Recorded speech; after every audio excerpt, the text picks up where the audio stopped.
What's going on, PartTimerZack here. In today's video, I wanted to talk about Total Assault and Blue Archive and just go over some of the different gameplay mechanics for the overall game mode and just talk about some team building tips that I've personally been using to kind of get me through this. So essentially opening up the Total Assault menu here, you can actually see that we have 1 out of 3 tickets, meaning that we have 3 tickets a day. You can actually buy more in the shop if you want to use some of the premium currency, totally up to you. But normally run in here and it is on normal. You have to complete normal in order to get to hard, and hard to get onto very hard, and so on and so forth. So let's say that you get stuck in hard here and you end up getting to about halfway with your current team, maybe the time runs out or whatever. You can actually go back in on the same ticket with a different team and complete the entire thing. If you actually end up getting stuck with that team, you could do it again with another team and go on and so forth. So the thing about this is going to be the fact that you have to build multiple teams, especially as you go into hard and very hard, to get a little bit higher of a score. You can actually go into mock battle if you feel like you're kind of wanting to see how it kind of plays, especially if you're going into like normal for the first time you've never played against something like this. I do recommend going into mock battle as it does not use a ticket and just gives you a little bit of an idea. Now those points don't contribute to the overall ranking here, so if you go into your rewards, you can actually see your rankings and stuff like that. I'm actually covering it, unfortunately, but you can actually see, you know, who's the top rank, what kind of teams they're using. If you go into detailed info, you can see what different teams that they use. For example, you can see that this team, and then they had unit 1 and then unit 2, and you can actually see some other teams that some people use just to get an idea of what kind of teams people are mixing and matching. I do recommend kind of going in here and playing at your own pace. Now, what I've been currently doing is building a team that does the heavy damage, as it is weak to this one, so it is going to be helpful going through there. Once you actually clear it, you can sweep it if you want to. For example, if you're not getting anywhere on hard, I would recommend just going on to normal and sweeping it, but I do also recommend trying to get the highest score, because even if you complete normal, you can actually go back in, say that you leveled all your units and you have a little bit stronger of a team. You can actually go back in with the same team and get a higher score, which will contribute to the overall ranking. So you do get rankings for each one that you play, so normal, hard, very hard, and hardcore, and it contributes to the overall thing. So going into the normal here, I'm just going to go into and just kind of explain some of the different aspects about my team. There are a couple of different things about the team that I wanted to kind of bring up essentially, and that's going to be the fact that they're all yellow, so they are doing the heavy damage here. The penetration is going to help out quite a bit when it comes to this boss, because they're able to do a little bit more of that umph. Now you do see that I actually have a red unit. I will talk about why I have her. So this first unit that I have known to me is actually going to be the one that you get from the pass here. So if you go in here and you go into the guild missions, you can actually see she's going to be the one that you get over the course of the couple of days. I do recommend working on her because she does help out quite a bit with this team. But now back here on the overall team, I do want to note a couple of different things when it comes into actually building these teams. First and foremost, this is the highlighted for the area. This essentially means that the character is going to have a little bit of a buff here. You can actually see that some of my characters don't, but for the most part, I do have characters that are pretty happy with this area, meaning that they're going to have a little bit of a buff.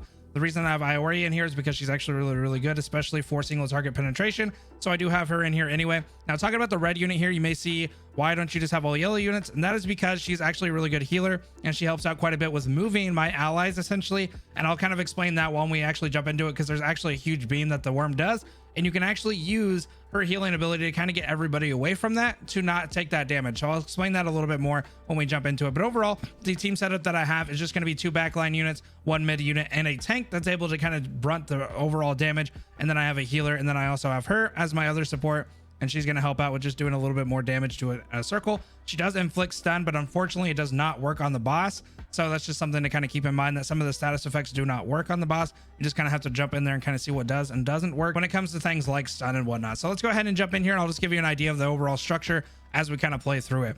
So like I did mention though, you can actually go through here and watch this little animation.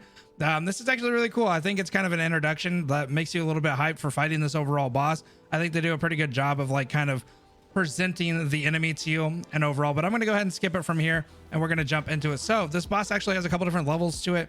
You can see that we have a timer up here to the right.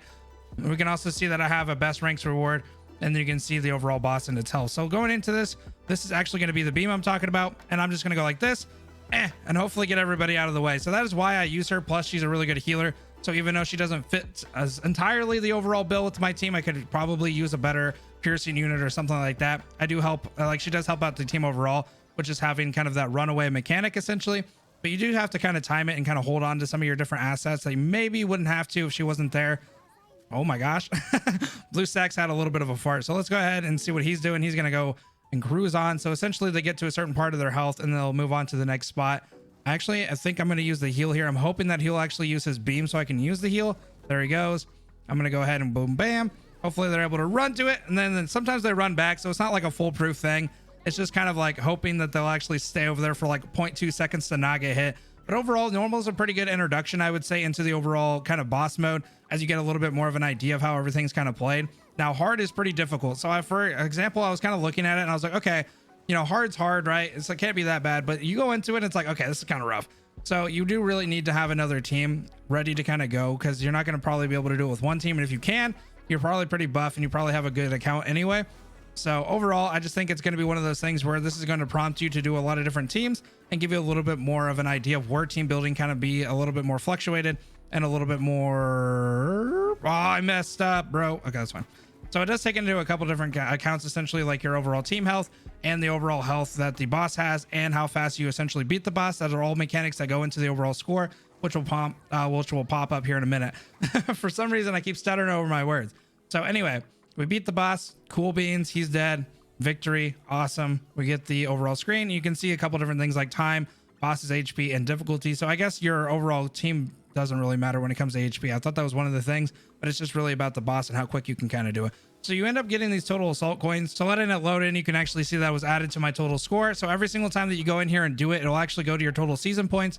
So even though you don't technically beat your overall score, and it's really important to do so, because you go into these rewards, you can actually see the ranks. So basically, these are going to be your rewards. I do recommend jumping in here, even if you have kind of a lower end team, because you can actually see rank to 1 to 100%, meaning everybody essentially gets this at the season's end. So you do get quite a bit of those total assault coins, and then you get premium currency as well, which is 600, which is always a great thing. And then you actually get rewards as you progress through some of the different rankings here. As you can see, I got to like 300,000 or 3 million. Okay, I can't talk. So I got to 3 million, and you can see that I get some other rewards as we progress. And you can actually go in here, take all of that earnings, and then go into the shop, and you can check out some of the different things that they have for Total Assault. This will help you out with getting some of the different shards, maybe what some of these different characters, or just in general when it comes to your tactical training and just stuff to help level up your overall skills. Now, something I do recommend here is just kind of holding off a little bit for some of these bigger ones, because these are going to be a little bit harder to get as you kind of progress. And some of these ones here may seem a little bit more tempting, especially since they're only 3 apiece. But I would say that you can definitely grind those out, especially as you go into other areas like, you know, 4, 5, and 6 and stuff like that. You're going to be able to grind these out pretty well. So I would just say holding on to these until you get to the point where you need some of these other tech notes are really going to be something that I find that's going to be more beneficial than grabbing everything at the very beginning, in my opinion. But anyway, that's all I really wanted to talk about for Total Assault. I'm going to go ahead and leave it there. Have a good rest of your night, guys. Peace.